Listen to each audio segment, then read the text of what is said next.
ನಾನು ಇದರಲ್ಲಿ ಎಲ್ಲರ ತಪ್ಪು ಇದೆ. ಒಂದು RCB ಕರ್ನಾಟಕದ ಕಮಿಟಿ ಇದೆ, ಅವರಲ್ಲಿ ಪ್ರೋಗ್ರಾಮ್ ಆರ್ಗನೈಸ್ ಮಾಡಬೇಕಾದ್ರೆ ನೋಡಬೇಕಿತ್ತಲ್ಲ ಎಷ್ಟು ಕ್ರೌಡ್ ಹಿಡಿಯುತ್ತೆ ಅಂತೇಳಿ. ಮೈನ್ ಪ್ರಾಬ್ಲಮ್ ಆಗಿದ್ದಲ್ಲೇ, ಯಾಕೆ ಅಲ್ಲಿ 30-40 ಸಾವಿರ ಜನ ಹಿಡಿಯೋ ಸ್ಟೇಡಿಯಮ್ಮಿಗೆ 1.5 ಲಕ್ಷ ಜನ ಹೇಗೆ ವ್ಯವಸ್ಥೆ ಮಾಡ್ಕೊಳ್ಳೋಕ್ಕಾಗುತ್ತೆ? ಇದೊಂದು.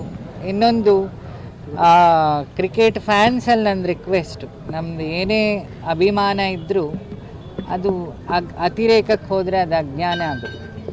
ಯಾಕಂದರೆ ಕಪ್ಪಾದರೂ ವಾಪಸ್ ಪಡಿಬೋದು, ಹೋದ ಜೀವ ವಾಪಸ್ ಪಡೆಯೋದು ಸ್ವಲ್ಪ ಕಷ್ಟ. ಯಾಕೆ ಕಳ್ಕೊಂಡವ್ರಿಗೆ ಆ ದುಃಖ ಇರುತ್ತೆ. ನಮಗೆ ನ್ಯೂಸಲ್ಲಿ ನೋಡ್ಬೋದು, ಬಿಟ್ಟರೆ ಕಳ್ಕೊಂಡವ್ರ ಶೋಕ ಇರುತ್ತಲ್ಲ, ಶೋಕದಲ್ಲಿ ದೊಡ್ಡ ಶೋಕ ಪುತ್ರ ಶೋಕ, ಮಕ್ಕಳನ್ನು ಕಳ್ಕೊಂಡ ಶೋಕ. ಅದನ್ನು ನಾವು ಯಾವುದೇ ಪರಿಹಾರ ಕೊಟ್ಟು ಆ ಜೀವದ ಬೆಲೆ ಬರೆಸ್ಲಿಕ್ಕೆ ಸಾಧ್ಯ ಇಲ್ಲ. ಹಾಗಾಗಿ ನನ್ನ ರಿಕ್ವೆಸ್ಟ್ ಇಷ್ಟೇ,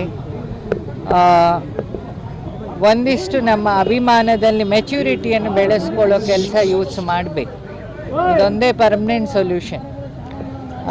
ಯಾಕಂದರೆ ನಮ್ಮ ಅಭಿಮಾನ ಅವಿವೇಕ ಆಗಬಾರ್ದು ಅಂತ ನನ್ನೊಂದು ರಿಕ್ವೆಸ್ಟ್. ನಂದು ಕತೆ ಹೇಳೋದು ಆ್ಯಸ್ ಎ ಪಬ್ಲಿಕ್, ಗುರುಗಳಾಗಂತೂ ಅಲ್ಲ. ನೋವನ್ನು ಯಾವುದೇ ಮಾತಿಂದ ಬರೆಸ್ಲಿಕ್ಕಾಗಲ್ಲ, ಅಥವಾ ಆರೋಪ ಪ್ರತ್ಯಾರೋಪದಿಂದ ಹೋದ ಜೀವವನ್ನು ತರಲಿಕ್ಕಾಗಲ್ಲ.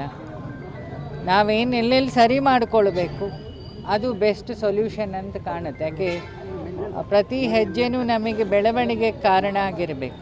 ಸೊ ಒಂದು ಲೆಸನ್ ಅಂತ ಎಲ್ಲ ಪಕ್ಷದವರು ಇದನ್ನು ತಗೊಳ್ಬೇಕಾಗತ್ತೆ, ಬರೀ ಆ ಪಕ್ಷ ಈ ಪಕ್ಷ ಅಂತಲ್ಲ, ನಂಗೆ ಅನಿಸಿದ್ದು.